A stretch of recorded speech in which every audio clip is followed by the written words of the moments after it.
Houston, we have a problem. This begins a series called Why Entrepreneurs Fail.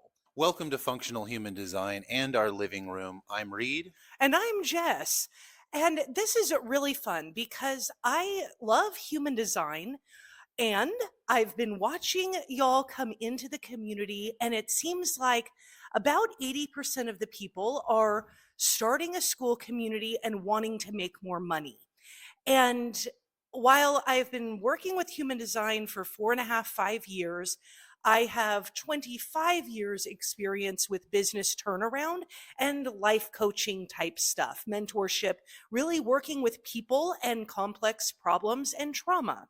And so human design is one of the many tools that I use, and really it's more of a roadmap. But that roadmap needs assistance because there's a lot of what they call shadow work and inner child work. I just call all of that stuff healing, because if something isn't working in your life, that's what needs to be resolved, right? Pretty And so, simple. right, instead of trying to make it all these other random things and putting crazy labels on it, it's like if I'm in a car accident, my leg's broken, I'm going to rehabilitate and I'm going to heal my leg. Well, our lives, our psyche, our energy, our generational cycles, we have deep pains, and that causes us to not have the life that we desire. And really, it comes into three categories: health, wealth, and relationships. This group is primarily about wealth and relationships, because if you want to be a hard body, if you want to be some fitness pro, I'm probably not the person to follow. Like, there's lots of groups for that. Yeah. But when it comes to the success of our life, we have health and wealth, and these two greatly impact each other. And that's where a lot of us really struggle, because there are these hiccups in our giddy up that cause us to not live the life that we want to live. So on my inner healing journey, I have tried a lot of different things with my family, with us. And I have found that the only thing that works for me as a manifesting generator is when I start to feel out of alignment, I slow down. And then if that's not working, I sit down. And that's why we haven't done videos for the last 2 days. And you know what? This is actually a perfect example of it. We're having to shift some things around on the YouTube channel because I desire to have compassion towards Reid and his journey of healing and growing and doing the shadow work. And I deeply feel led to go and teach the shadow work. Mm-hmm. And that causes an insecurity to rise. Basically, I've been triggered a lot and really needed to exercise a lot of self-awareness and care about myself. And it's really important that when you hit a brick wall, that you recognize it as a brick wall and not try to break down the wall. Instead, go back into the shadow work and continue to heal, instead of trying to do the very thing that triggers you in front of a camera. And I'm proud of you for having self-respect Thank you. and knowing when enough is enough. And so I'm going to continue this series. Reid's going to be behind the camera, Mm-hmm. and it's going to be awesome because then I am free to teach and grow myself, because this part of my journey is about growing in front of the camera, and this part of your journey is different. Yep. Then you can be your lively self, and that's always fun. So let's jump in to the basics of be, do, have. I love simple, easy to remember formulas that help us stay in our alignment. One of my favorite formulas is be, do, have. And it's because it's the exact flow of magic that we have within our body in order to acquire the things that we need. The first thing we must learn to do is to be within our self-worth. This is all connected to our heart. If you're looking at the human design system, we're talking about the heart. The heart is an amazing thing. And the reason we live, and also a very big problem in society. Like, how many people struggle with heart attacks, heart disease? Like, the heart is the center of our willpower. It's also the center for our resources. It's a third dimensional center that allows us to have resources. Now, this is where our culture has gotten so many things twisted because, well, quite frankly, they just don't understand. We've all been conditioned into this world of homogenized. Everything is the same, the same, the same, the same. We wear the same clothes, we do the same things, we get up at the same times, and everything is the same. And yet, that is not how we are to be. And so, what happens is when we don't understand our being, it attacks our heart center. And when our heart center is attacked, we don't have the resources we need in order to be able to fulfill our desires to have. And that means we're not taking the appropriate action because we're not being. So our doing is scattered and all over the place. And then we don't have what we truly want. So the heart center has 4 gates, and all 4 of the gates that come out of the heart center have to do with resources for you, for me on the material plane. Now, if your heart center is defined, it's lit up, it's red in your chart, that means it's defined for you. You're going to have a different journey than a person who has an undefined heart. None of that means that you don't have a heart. It just means whether it's defined or undefined, whether you have gates or don't have gates, whether they are conscious gates, so black lines, or subconscious gates, red lines. It just means it's going to function differently for you. And this isn't something that I can tell you, hey, your heart functions exactly like this, because you've already been on a journey with your heart. And it's understanding the gift and the shadow, this spectrum of evolution you have in relationship to your heart. So this series is all about making money. It's why entrepreneurs fail. And a lot of it has to do with this very first step of our heart center. Now, here's something that's interesting. All the gates, so the numbers, there's 4 of them that come out of the heart center, all of them are tribal circuits. Now, within human design, there's 3 different types of circuits and then 1 sub-circuit. They're fun like that. So there's an individual circuit that includes an integration circuit. So an individual circuit, and then there is a tribal circuit, and then there is a community circuit. Now, words mean things, and we need to really look at what these words mean, because I don't have a tribe and my community is different. Like, words mean things. Let's figure out what these words mean. So individual is obvious. That is me as a person. So my love language is spreadsheets. I struggle with drawing. You can judge me if you want, but we're doing stickmen. This is me as an individual. It is all about me as a person. Now, tribe is my family and the people around me. It's what I would call a community.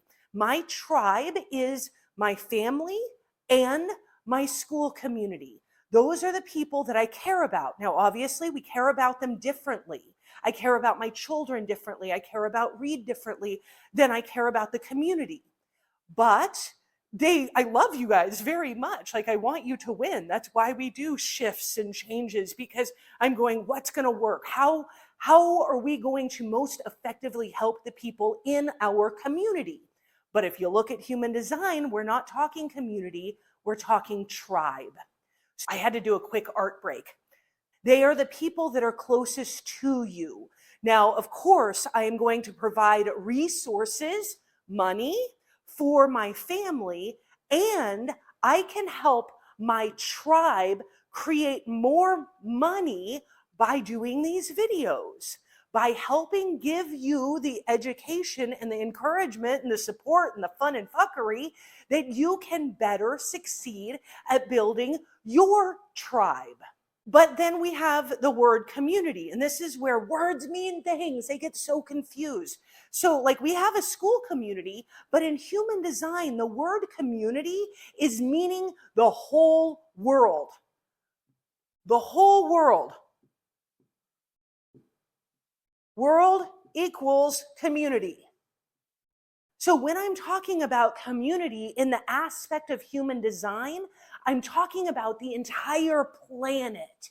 So when you're reading your human design chart and they're using these three words that are super important, they're using community, individual, and tribe. I want you to understand what those words actually mean, because it took me a little bit to like figure out what they meant, because I talk about school community, but really we're talking about my tribe.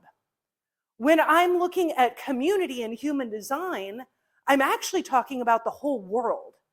And so that distinction is important to understand what these words mean, because it helps.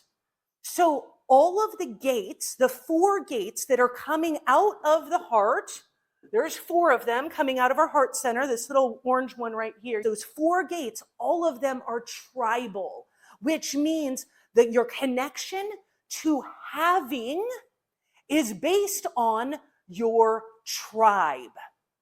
This was mind-blowing to me, because as an entrepreneur, we have a tendency to focus on the individual. And when we try to use our willpower, that's what our heart center is all about. When we're trying to use our willpower to acquire resources as an individual, we become out of balance and we don't have what we want, because our being is out of alignment, which makes our doing out of alignment.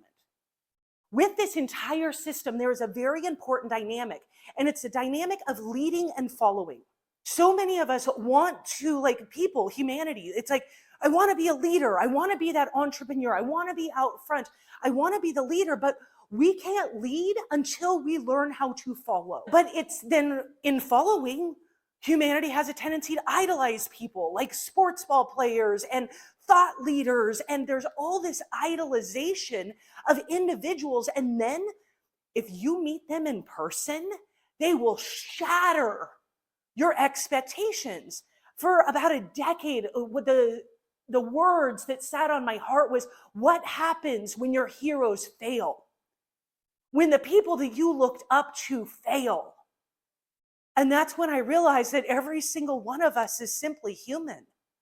We are all putting on masks. We are all walking through this life trying to figure out how to get from here to there and have our resources and be seen and heard and feel like we matter. And so I learned to follow differently. I learned to follow the wisdom of books, not the wisdom of people. People write books, but we put our best knowledge, our best information into books to share with other people. But that wisdom has been finely tuned and edited in order to come out in a more palatable way. So my shift in following has been from following people to following wisdom. And when we follow wisdom and we acquire wisdom from lots of different places, and it requires sifting. That's why so many of my clients have called me a knowledge juicer. I've just kind of taken that on, because I can sift out the pulp from the juice. And there's millions of us. I'm not unique in that. There's millions of knowledge juicers that are able to sift knowledge and have discernment as to what is correct and what is incorrect, what is healthy and what is unhealthy. And there's a dynamic within this being willing to follow and not following too much, knowing when it's your time to lead, knowing when it's your time to step forward in confidence in who you are, in where you're going. It's so important to be able to self-identify when you've done enough following and it's your time to lead. And this brings us into confidence, which is another equation. I'll be right back. Oh, this is so fun, because this is an equation that took me a very long time to figure out, and it's my favorite of all time, because it's awareness plus acceptance equals confidence. Let's break this down. Human design is an awareness tool. It doesn't teach us how to accept anything. It's just an awareness tool. The tree that we have back here is another awareness tool. Who's driving my car? Where's our ship going? That's another awareness tool. Human design, an awareness tool. These are all awareness tools that help us just look in the mirror, figure out who we are, who we're not, what we're good at, where we're going, how we're going to get there, what are the shadows and the hiccups and the things that we have along the way. Those are all awareness tools. So as you use awareness tools, how the heck do you accept them? How do you accept the fucked up family that you came from? How do you accept the failures that you've had? How do you accept a failed business, a failed marriage, the death of your parents, the death of a child, the death of people you love? How do you accept the reality that you have of this awareness? And that's what we're talking about, is this equation. That's what this entire group and community is about. This tribe is about creating this dynamic, this equation, so that your output is unshakable confidence. You won't care if you're 230 pounds standing in like my normal everyday clothes without my hair being done. Like, it doesn't matter to me because I love who I am. I know who I am. And when you can get to the place of understanding, being fully aware of who you are, who you're not, what your gifts are, what your strengths are, how you deliver them to the world, and you can accept the radical dumpster fire of fucked uppery that many of our lives have been, that my life has been, when I can be aware of it and accept it and not give a fuck what people think about me, that is when you step into unshakable confidence. For me, it comes out in a very charismatic way. Why? Because I have the 2034 that connects my throat to my sacral. That makes me a very charismatic person when I'm confident. Is everyone like that? No. Sam Ovens is a brilliant example. He is so dry, spoken like a true, undefined, a lot of things. He says, I'm so excited. And I love that. He's a different person. He functions different. He's had radical success. I've been following his ads for like 6-7 years. And his success was embracing and accepting the uniqueness of him. You don't have to be like me. You can't be like me. Well, you can some, depends if you have the 2034. But even still, your confidence, your gifts of all the details of who you are, they're going to be expressed differently because we have different stories. We communicate differently. We come from different cultures, from different families, and every single one of our stories matter. All of us matter, because there's people that there's people that resonate with me that don't resonate with anyone else, or very many other people. That's why we have niches. And our niches are so important, but our primary niche is us. It's me. And you all know that because they've been saying it forever. They say, be you. What the fuck does that mean? Seriously, what does it truly mean to be you? That's where human design comes in. That's where understanding who we are and who we're not is important. The tree comes in to help us break our habits and to identify what is a fruit issue, what is a trunk issue, and what is a root issue. We call this system chasing roots. Who's driving your car and where's your ship going is understanding yourself and family dynamics. The entire point of our heart and our heart centers, which are truly the same thing, our physical, actual heart. They are being overworked and they're being overstressed because generally society doesn't understand this equation. The equation that awareness plus simply accepting where you are equals unshakable confidence. When you can truly be, you can take clear and concise action to do. You do that enough, you will have. It is an absolute guarantee. There's no question about whether or not this will work. I know I will have because I understand how to be. I'm taking the action that is aligned for me in my do. It is only a matter of time before I have. No questions. Unshakable confidence. So within our heart center, there's one more really fun, really important paradigm, continuum, spectrum. That's the word I'm looking for. Two, actually, really important spectrums, and they are your self-worth. What the heck is self-worth? What does that even mean? As I was really deeply studying narcissism and mental disorders, I discovered something that was absolutely profound to me. Self-worth is the combination of self-image and self-respect. Now, they are two wildly different things, and they together create this idea or concept of self-worth. So when we separate self-worth out into two things, it's profound. Self-image is what we see when we look in the mirror. When we look in the mirror and we're like, damn, I'm looking pretty good. I am full of myself. I am like either really awesome or really shitty.